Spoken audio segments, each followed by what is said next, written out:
amigos e amigas da Rede Celebra, das comunidades eclesiais de base, companheiros e companheiras do Movimento de Trabalhadores Cristãos e do MMTC, amigos e amigas do Brasil, da Itália, da Alemanha, da Holanda, da França, da Espanha e de Portugal.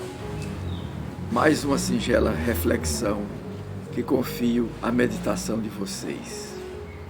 Olá, gente querida, bem-vindos, bem-vindas mais uma vez para a nossa reflexão do Evangelho segundo a ótica da classe trabalhadora. É uma reflexão do Movimento de Trabalhadores Cristãos, MTC, e aí a gente convida você a convidar mais pessoas, a curtir, compartilhar, divulgar mais entre os amigos e as amigas, para a gente poder fazer uma reflexão bonita segundo a nossa realidade, e não segundo a realidade de algumas lideranças religiosas que usam da Boa Nova para manipular a sua forma de ver o mundo politicamente. Convido você a convidar mais gente para somar com essa nossa reflexão. Hoje, aqui ao lado, eu queria só dizer a vocês lembram que a semana passada eu não estive aqui. E o nosso irmão Alexandre, de uma maneira muito feliz, pôde refletir com a gente. Eu estava em recesso com a minha família, a gente estava em Garanhuns.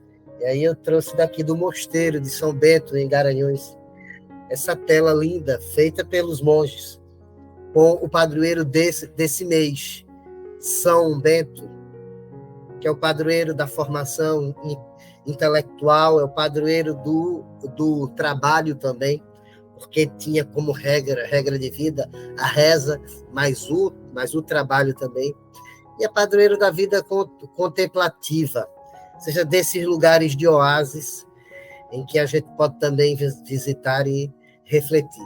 Então, a saudação a toda a vida monástica, que é feita de trabalhadores e de trabalhadoras, mulheres e homens que vivem do seu próprio sustento em pequenas comunidades.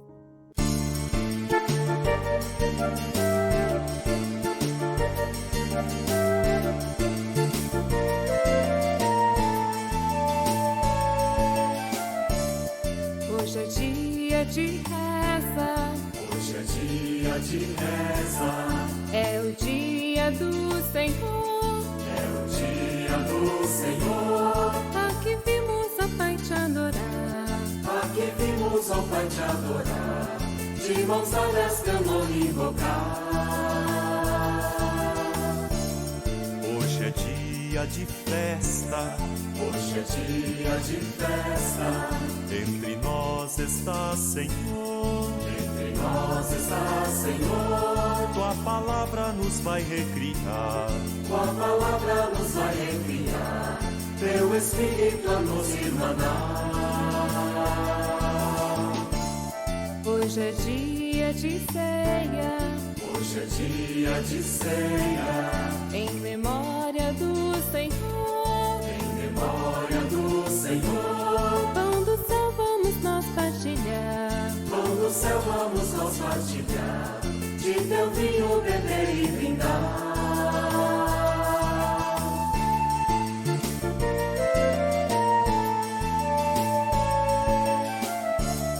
Hoje é dia de entrega. Hoje é dia de entrega. Tu nos mandas, ó Senhor. Tu nos mandas, ó Senhor. A justiça do reino anunciar. A justiça do reino anunciar. E um mundo de paz proclamar. Hoje é dia de espera. Hoje é dia de espera. Pela vinda do Senhor. Pela vinda do Senhor. Tu nos fazes, Senhor, vigiar. Tu nos fazes, Senhor, vigiar. Novo céu, nova terra pensar. Hoje é dia de festa, hoje é dia de festa, hoje é dia de reza, hoje é dia de reza, hoje é dia de ceia, hoje é dia de ceia, hoje é dia de entrega, hoje é dia de entrega, hoje é dia de espera, hoje é dia de espera.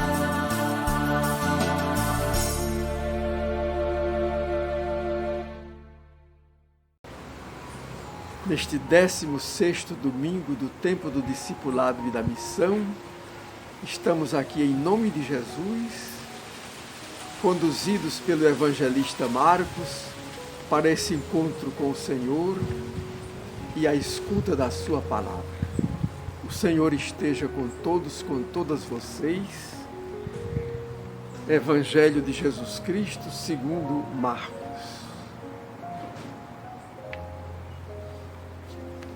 Os apóstolos se reuniram com Jesus e lhe contaram tudo o que tinham feito e ensinado. Então Jesus lhes disse: venham só vocês a um lugar deserto e descansem um pouco. Porque eram tantos os que iam e vinham que não tinham tempo nem de comer. E foram de barca a um lugar deserto e afastado. No entanto, muitos os viram partir e, sabendo disso, foram até lá a pé, vindos de todas as cidades, e chegaram antes deles. Quando Jesus desceu da barca, viu uma grande multidão e se encheu de compaixão, porque eram como ovelhas sem pastor. E começou a ensinar-lhes muitas coisas.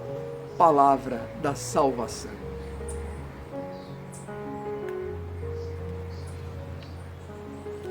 16º domingo do tempo comum, do tempo do discipulado e da missão. A 16ª semana em que a gente vai reforçando a nossa caminhada, calibrando a nossa missão dentro da perspectiva do projeto de Jesus, projeto de justiça, projeto de paz, projeto de solidariedade, projeto de amorosidade. É bom a gente colocar um pouco do contexto. E quem nos ajuda muito nisso é a tradução da reflexão bíblica do padre José Bortolini. Olha, dentro dessa perspectiva do tempo do discipulado e da missão, não é? Onde a gente vai entendendo como Jesus vai construindo a sua comunidade e o seu projeto, é bom a gente perceber que o texto bíblico de hoje é uma continuação. Existe algo que a gente leu domingo passado e existe algo no meio entre o domingo passado e este domingo. Domingo passado, nosso irmão Alexandre refletiu com vocês sobre o envio que Jesus faz. Envia de 2 a 2, envia com recomendações. Nada de luxo, nada de ostentação. Comunidades cristãs, comunidades inseridas no projeto de Jesus, não são comunidades de mercado, comunidades de luxo, comunidades de lideranças que ostentam, não são comunidades que pregam que quanto mais a gente tem, mais a bênção de Deus chega a nós. Né? E ali há uma coisa bonita. Jesus não envia líderes ou não envia pessoas autorreferenciadas para irem aos vários lugares. Jesus envia 2 a 2. Jesus forma comunidades. O projeto de Jesus se dá no coletivo, na comunidade. Não existe pessoa, não existe liderança, não existe figura carismática dentro do projeto de Jesus. Não existe padre tal que está no YouTube, não existe padre fulano que canta, não existe irmã fulana que faz aquilo, não existe cantor tal que faz aquilo outro, não existe a missa melhor de fulano, não existe o terço melhor de seu ciclano. Não existem figuras carismáticas no projeto de Jesus. O autorreferenciamento, o papel da figura carismática é anti-evangélico. Existem comunidades, 2 a 2, seguindo para um projeto coletivo para formar comunidades. E isso é o que acontece. Isso é o que o nosso irmão Alexandre refletiu domingo passado. Nesse meio do caminho, se a gente seguir o texto bíblico de domingo passado para chegar até o texto de hoje, a gente vai ter um fato muito significativo. O texto de Marcos narra a morte, narra o assassinato de João Batista. Aquele que era a voz do povo, aquele que clamava no deserto.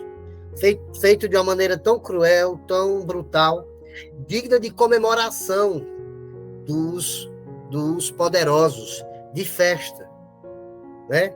A ponto de vir numa bandeja. E nesse meio do caminho, entre a ida dos apóstolos e a vinda, que ocorre isso. É nesse cenário que o povo está, sofrido, passando fome, vendo em Jesus e no seu projeto alguma brecha de luz, e nesse meio do caminho, com um silenciamento, com uma tragédia, com um assassinato, com um crime, para calar a João Batista, mas a todo mundo que o ouvia. Então, estes apóstolos voltam, e aí é que começa o texto bíblico desse nosso domingo. Eles voltam, como todo mundo que volta, a partir de um projeto, a partir de um mandato, a partir de uma missão.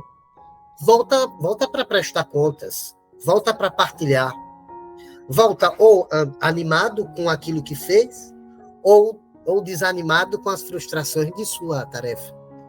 Era importante que aquele grupo dos apóstolos tivesse um tempo de descanso, de reparo e de diálogo, de fraternidade, de intimidade com Jesus.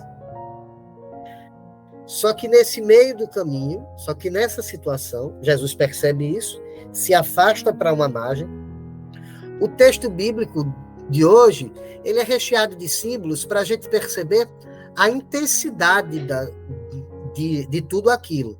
Não para a gente se preocupar de fato com a narrativa, se ela encaixa com alguma coisa. No seguinte sentido, há sempre alguém que pergunte: como é que quem foi andando a pé chegou primeiro de quem foi de barco? Ora, a gente não está com a geografia do lugar aqui agora para refletir isso. O símbolo é que é maior. É que o povo que passa fome, o povo que sofre, o povo que está necessitado, o povo que não tem mais a quem recorrer, o povo que sofre, o povo que agora não existe mais, mas está tentando resistir, tem pressa, urge e chega urgentemente ao outro lado. A ponto do grupo de Jesus ser surpreendido. Não surpreendido por pessoas, mas pela urgência, pela dor, pela miséria que aflige aquelas pessoas. O símbolo é esse. O símbolo para a gente é esse. Então Jesus se afasta na barca com eles, e quando chega lá no lugar, encontra isso. O que é que está aí no meio? O que é que faz a virada nesse texto? É uma coisa que tem nos faltado nos nossos grupos, nas nossas pastorais, nos nossos movimentos, às vezes nos nossos partidos, nos nossos sindicatos, e muitas vezes, quase de forma unânime, nas nossas igrejas. A virada de chave está no olhar. Vocês lembram do Padre Zezinho cantando? Um dia uma criança me parou, olhou nos meus olhos a sorrir e me perguntou qual era o segredo para ser feliz, e aí ele disse: amar como Jesus amou, pensar como Jesus pensou. Pronto, a gente devia pensar nessa música nesse domingo para perceber qual é a virada de chave. É o olhar de Jesus. Quem está no movimento, quem está junto à classe trabalhadora, precisa olhar como Jesus olhou. É isso. Jesus olha e é tomado de compaixão. Sempre que o Evangelho diz que Jesus é tomado de compaixão, há uma virada de mesa, há uma virada de chave na história. Porque só pode mudar a história, só pode virar a história para o lado dos vencidos, para o lado dos sofredores, para o lado dos esquecidos, quem se compadece, quem é movido de compaixão, quem não tem o olhar travado, quem está olhando, quem olha nos olhos dos outros, quem olha para a realidade do outro. E aí Jesus faz aquilo que em muitas comunidades cristãs hoje a gente não tem mais feito. Eu comecei falando das lideranças religiosas. E a gente sabe da grande dificuldade dos agentes de pastoral, em especial, padres e religiosos e religiosas. Também outras comunidades, pastores e etc. A gente sabe que não é fácil tomar conta desta missão nos dias de hoje. E muitas vezes as comunidades se voltam para a figura daquela pessoa. Mas o que veio acontecendo é uma cultura de clericalismo, onde as comunidades são voltadas para a figura do padre ou da liderança, e essa figura deixa de servir e se torna alguém destinatária de bajulação. Jesus, com o seu olhar, inverte. Jesus ia se reunir, se recolher com os apóstolos. É como se dissesse, é reconhecível toda a missão que vocês tiveram e é importante esse nosso momento. Só que diante do sofrimento do povo, diante da miséria daquelas pessoas, diante daquilo que o texto bíblico narra de maneira tão significativa, um povo como ovelhas sem pastor, Jesus diz que não é isso, que não dá para se voltar para aqueles que são os apóstolos, enquanto o povo está na miséria. O sentido da comunidade e da missão não é quem faz a missão, não é quem coordena a missão. É o povo sofredor. É a opção pelos pobres. É a classe trabalhadora.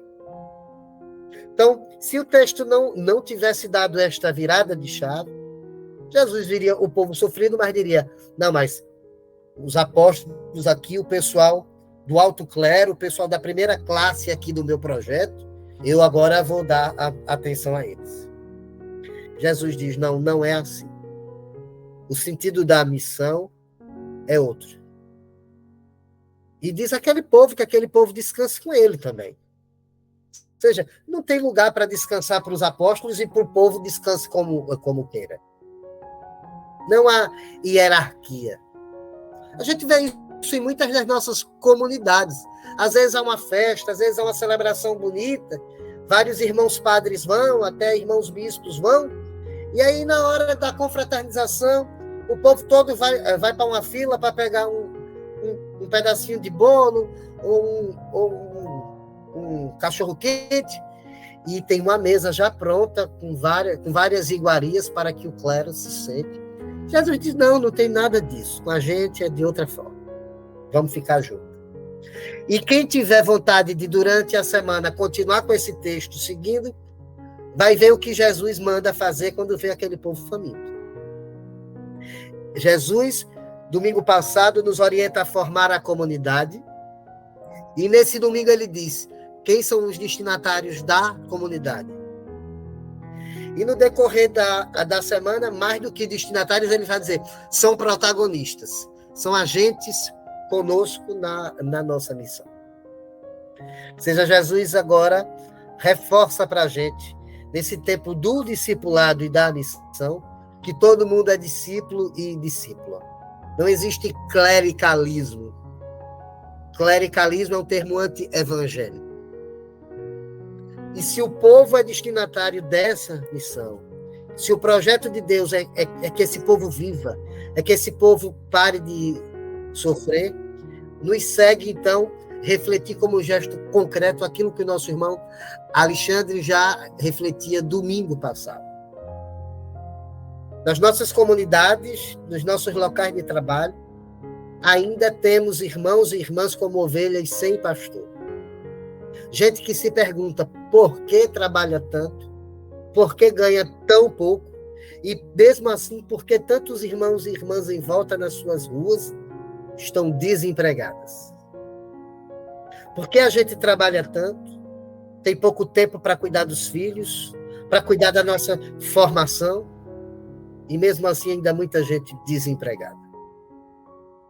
O gesto concreto de quem reflete com a gente esta boa nova, junto ao MTC, junto aos sindicatos, junto aos partidos, junto aos movimentos sociais, junto às pastorais sociais, é a gente voltar a pensar naquilo que domingo passado a gente refletia com o nosso irmão Alexandre. É preciso colocar na agenda social a redução da jornada de trabalho, aquilo que a gente chama de semana de 4 dias. É preciso que a gente traga isso para as nossas pastorais, para os nossos sindicatos, para os nossos partidos, para os nossos movimentos, para os nossos conselhos de bairro, para rediscutir, para fazer pressão social, para chegar ao executivo e principalmente ao legislativo, principalmente.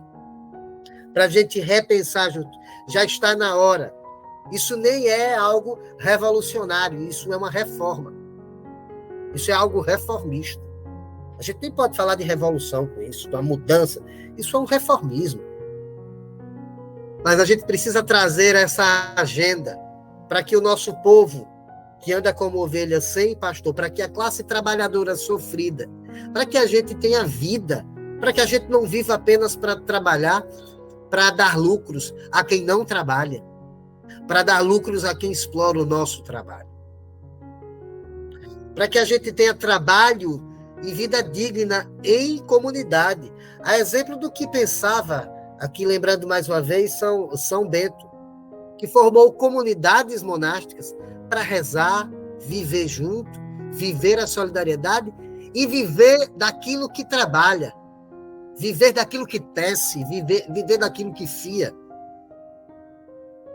Por isso, com horários, com horário para descanso, com horário para oração, com horário para trabalhar, porque todas as outras atividades são tão dignas quanto trabalhar. Descansar, cuidar dos filhos, sair com a esposa, o esposo, ver um filme, poder ler, são tão dignos quanto trabalhar. Então a gente precisa voltar, entrar de cheio numa campanha que pegue o legislativo e o executivo centralmente para a gente discutir redução da jornada de trabalho, valorização salarial,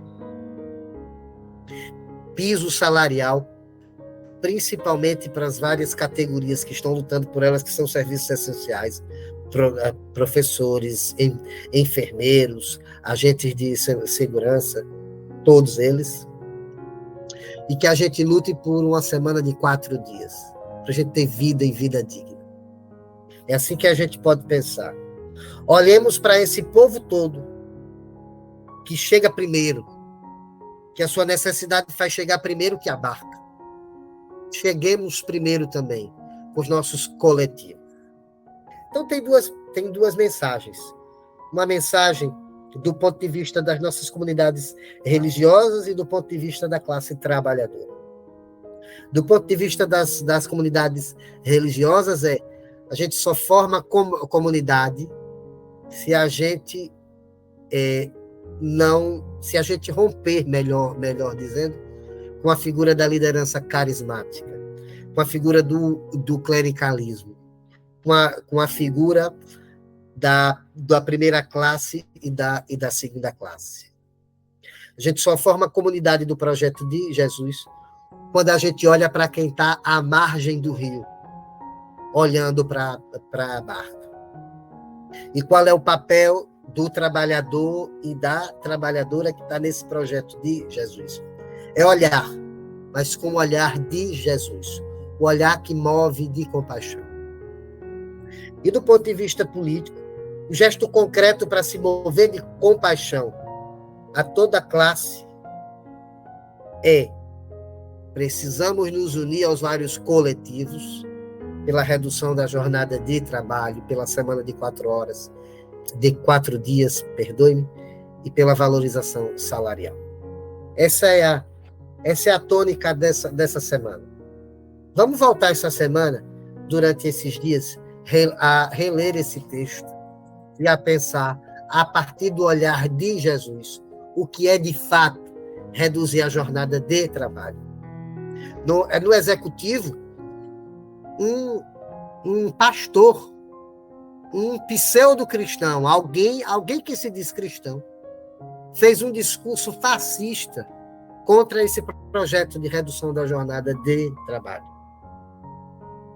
Vejam, existem lideranças religiosas contra a redução da jornada de trabalho. Gente que, em nome de um pseudo-cristianismo, de um falso evangelho, defendem que a gente morra de trabalhar.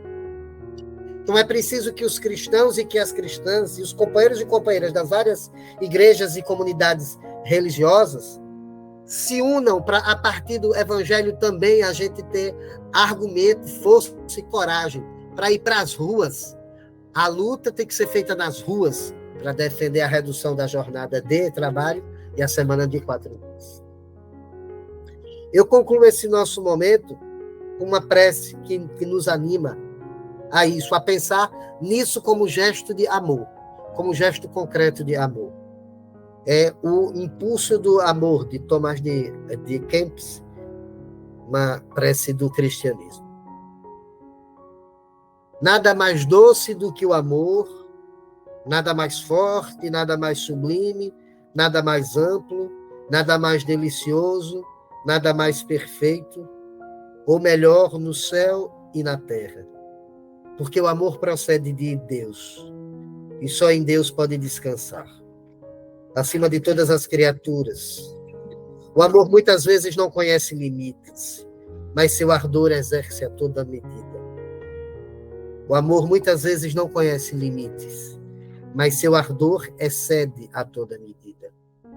O amor não sente peso, não faz caso das fadigas e quer empreender mais do que pode. Não se excusa com a impossibilidade, pois tudo lhe parece lícito e possível. Por isso de tudo é capaz e realiza obras, enquanto o que não ama desfalece e cai.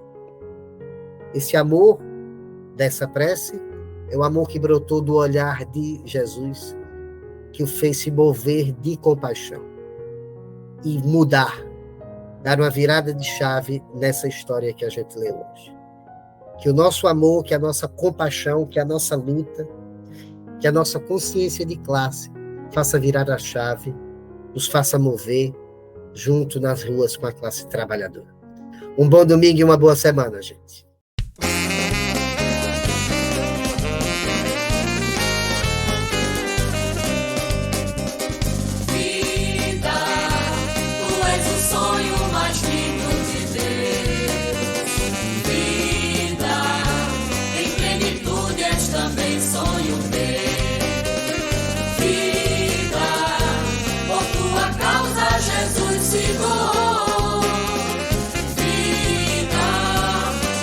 Chama acender nos mandou, de Deus o Espírito nos consagrou, a proclamar o seu reino enviou.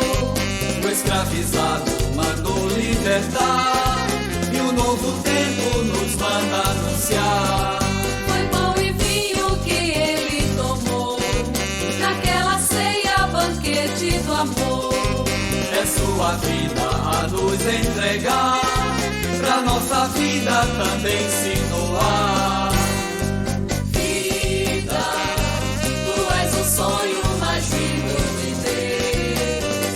Vida, em plenitude és também sonho meu. Vida, por tua causa Jesus se doou. Vida, a tua chama acender nos mandou. Jesus, enlargueço meu peito, seguindo a Cristo eu me alegro em seu reino.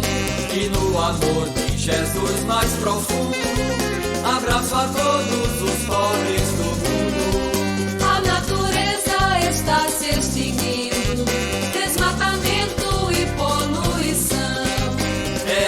levante o grito que ouvimos, tarefa urgente para todo cristão. Vida, tu és o sonho mais lindo de Deus. Vida, em plenitude és também sonho meu. Vida, por tua causa Jesus se doou. Vida, a tua chama acender nos mandou. Um dia eu vou ver meu sonho explodir. Sonho de Deus vou cantar e curtir. Vou ver o povo um só pão partilhar, numa só taça beber e brindar.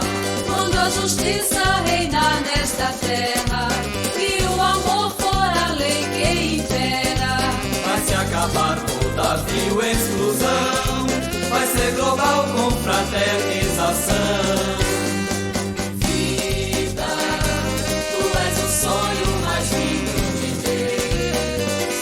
Vida, em plenitude és também sonho meu. Vida, por tua causa Jesus se doou.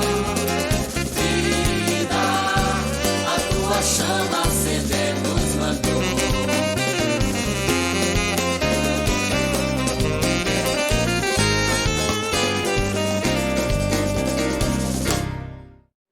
Gostou do que acabou de ouvir, do que acabou de ver? Se você gostou, divulgue. E além de divulgar, inscreva-se no canal TV MTC. Simples assim. Aperte no botão inscreva-se. E assim você está fortalecendo um instrumento de formação e de informação da classe trabalhadora, das trabalhadoras cristãs, dos trabalhadores cristãos. Contamos com essa sua colaboração.